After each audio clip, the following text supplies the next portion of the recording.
Bail violation charges have been dropped against Tamara Lich in her trial as it comes to a close. Let's get into it.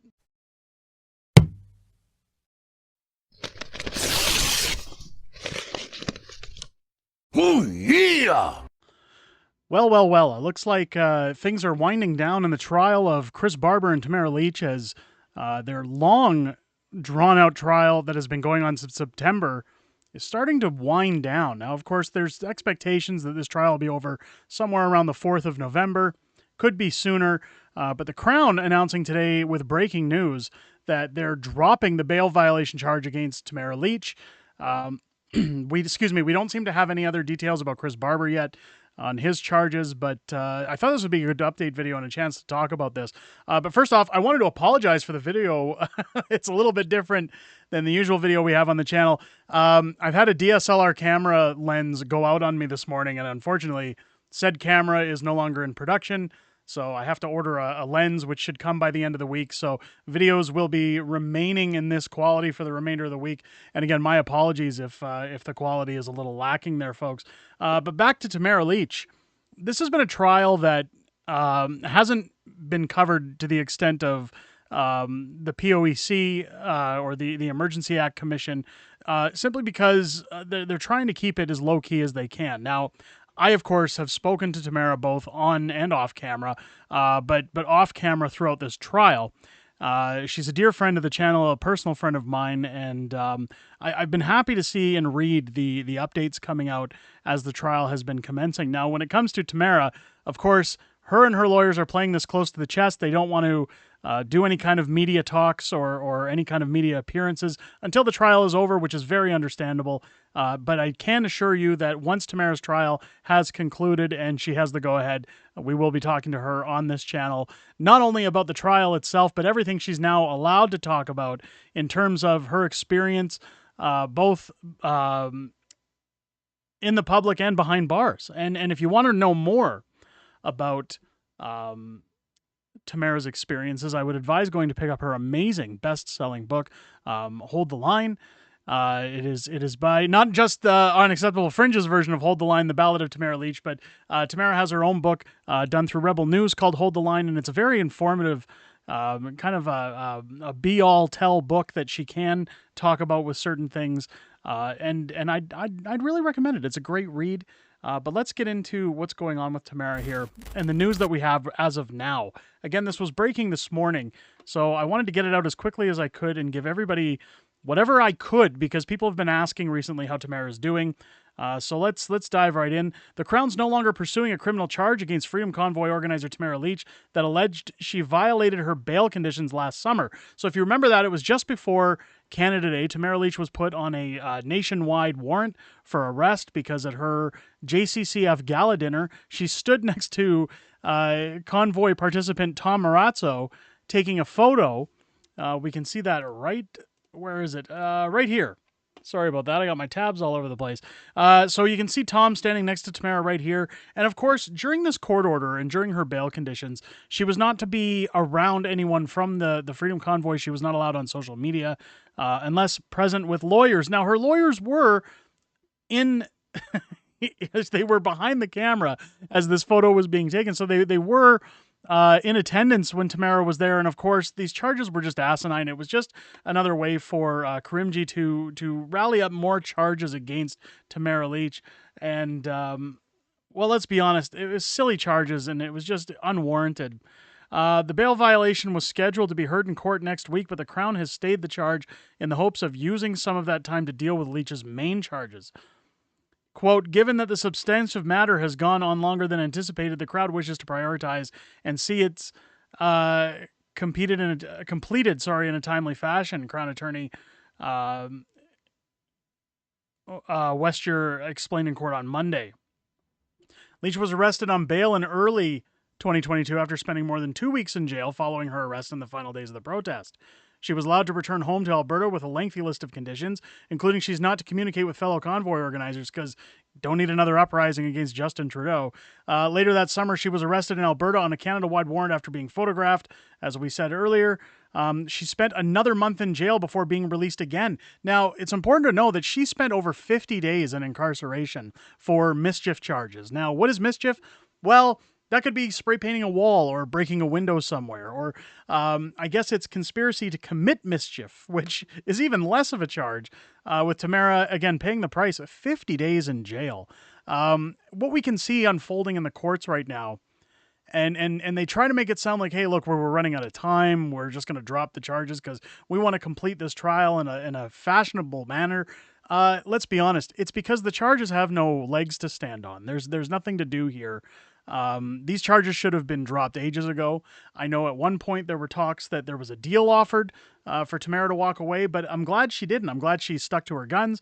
I'm glad that we're seeing a little bit of pushback here as Tamara continues her trial and finishes her trial, simply because my question, and the question that we'll all have for her when the time comes that this trial is over and she can speak freely again, hopefully, is when does the countersuit begin to sue the government for all the wrongful prosecution on her end, as well as the costs she's incurred?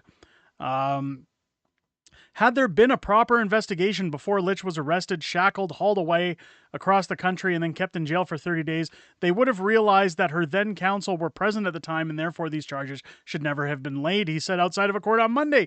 Now, that's a funny statement, even though it's coming from Lich's lawyer, because it's this was the argument, was that her lawyers were there for day one. Now, they didn't care. The government didn't care. They, of course, stepped over every boundary to make sure she was arrested. They wanted to make an example out of Tamara.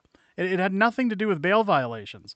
He said Lich is relieved to see the charge has been stayed. She's been looking forward to this one being less one thing for the longest time. And one less thing she has to respond to, he says. Lich and her co-accused Chris Barber are on trial for mischief, counseling others to commit mischief, intimidation, and other charges. The trial was originally scheduled to be finished on October 13th, but the Crown is expected to call more witnesses before it completes its case. The lawyers have struggled to set time to continue trial because of conflicting schedules and scarce court time. Barber's lawyer, Diane Magus, has already warned that if the delays continue, she will consider making a Jordan application. The Supreme Court has ruled that any person charged with a crime has the right to be tried within a reasonable time frame, meaning the charges would be stayed. The trial is expected to continue on Thursday. So, of course, we're not hearing much about Chris Barber, and again, as time goes on, I'd like to get Chris on the channel as well as Tamara, and we will be talking with them. But speaking of Chris's lawyer, Diane Magus, Chris has, of course, you know that all the funds raised for the Freedom Convoy were tied up in escrow, that the truckers have no access to these funds. Now, as Chris and Tamara continue fighting for their freedom after they fought for our freedom, it's important to remember that there are costs that come those ways, and I've reached out to Chris. There's no more Give, Send, Goes. There's no more GoFundMes, because that money can essentially be frozen by governments. What they've done now is they've opened up a trust with Chris's lawyer, so that if anybody feels or has the need to donate, I know times are tough. I know record inflation and people can't afford to pay their bills, but I'm putting it out there that if anybody wanted to assist with Chris Barber, these funds are donated directly to his lawyer via email. It is put in trust, and any money left over, Chris has said that goes towards his legal fees. If there is any money or expenses left over, those expenses are forwarded on to other truck drivers that Diane Magus is representing going forward. And he says there are a few that have court battles to deal with after his trial is over with. So if anybody's in a position to give, I'll have a link down below with the email in the video's description, saying the email address where you can contact and send any donations, of course, to assist in this lengthy legal battle. One thing people never discount is just the cost of being in court. Lawyers charge very hefty fees in order to be there, and I know a lot of lawyers have been taking their rates down significantly to stand in solidarity with those who fought again for us to have our rights and freedoms back. And I can say undeniably for myself that I think people sometimes take for granted, since things have gone back to normal for the last year, that hey, you know, I can go to a movie theater again, I can go to a restaurant again, I can go buy groceries and I don't have to put a face diaper over.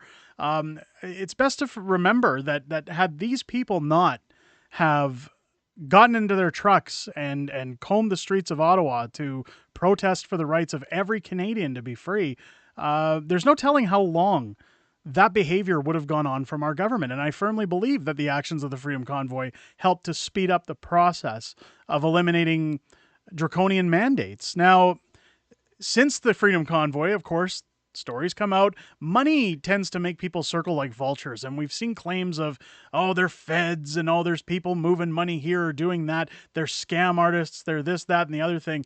I can say from knowing and spending a significant amount of time around Tamara Lich that that is definitely not the case. What you hear online is not fact. Despite what people talk about things behind closed doors, and again, personally, and it's my personal opinion, I believe the Freedom Convoy did a hell of a job for Canadians, and in their hour of need, I know I'll be donating to that cause, and hopefully don't have my bank account frozen. But again, it's going to a lawyer's trust. But I would highly recommend that anybody else that's in a position, please do so. Lend a hand. Chris is running out of funding. I know he was having issues with his trucking business at one point as a result, because keep in mind too, this was back in 2022. This man has a company to run, and unfortunately with all the time he spends in court, he can't be running his business. Luckily his son's been helping out, and I know some folks around Swift Current, Saskatchewan have been lending a hand as well. And Chris is grateful for everything, and so is Tamara. And hopefully we have more news coming around the corner as their trial goes on. But ladies and gentlemen, that is the news we have right now. One charge being dropped. I don't perceive any charges moving forward that are going to carry for either Chris or Tamara. I don't see any criminal records when this is done, because we've seen this with countless court cases around the country now, especially even in Alberta, where pastors that were charged had their charges dropped. I know people talk about Art Pulowski and his involvement with Coots and the issues with the Coots 4. And again, I think as time goes on, we're going to see those charges kind of fizzle off as well. I will say it's a travesty and a shame what's happening with the Coots 4 right now. As time moves on with that, and hopefully speedy recovery on that one, and hopefully justice can be served as we move forward. But ladies and gentlemen, that's what we have. I hope if this is your first time here, this video has earned your subscription. As you hit that subscribe button, make sure to turn on your bell for notifications. Join us here on the channel every Sunday when we go live at 6:30 p.m. Pacific time and do our weekly wrap where we talk about everything that's happened in the week, everything coming up in the week ahead, and Q&A and hang out with my community. It's always good to see new folks in there and always chat with new members. I know we had a great show this last week, and I'm looking forward to the next one we have this upcoming Sunday, and I hope to see you there. I hope you guys have a great day and enjoyed this video. I'll catch you on the next one.